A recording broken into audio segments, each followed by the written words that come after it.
They're pointe shoes that ballerinas have worn or are going to wear, and I take them and I create a fantasy with a shoe.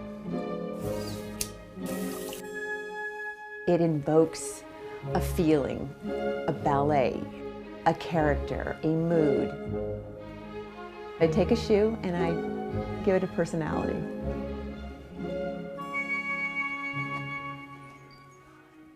If you know me, if anybody knows me, they know that I love shoes.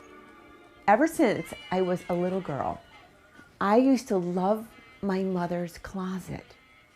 She had like a shoe rack, and it had all her high heels in it. They smelled like her and her Chanel No. 5 that she wore when she dressed up, and I would take her shoes and walk around in them. And then I started dancing when I was really little, 5. My first pair of ballet slippers. I put them on and it was like I'm twirling around in them.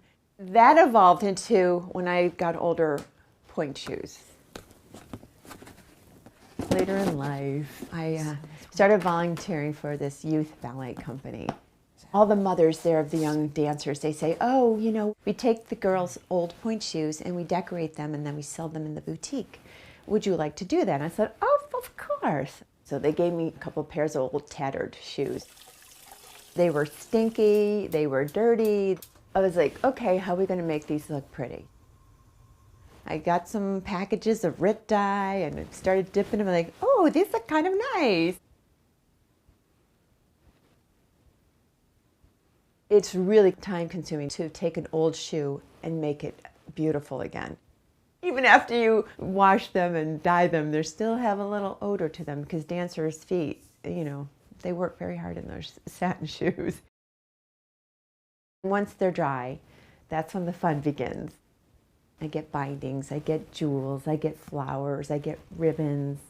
It's the creation of it. When I was first doing them, my girlfriend says, hey, you should take these to the Met Opera shop. So I brought in a few, and the woman says, wow, I've never seen anything like this. The shoe that I designed today was my 220th shoe. It became like grandfathers buying them for their granddaughters who dream about being on pointe.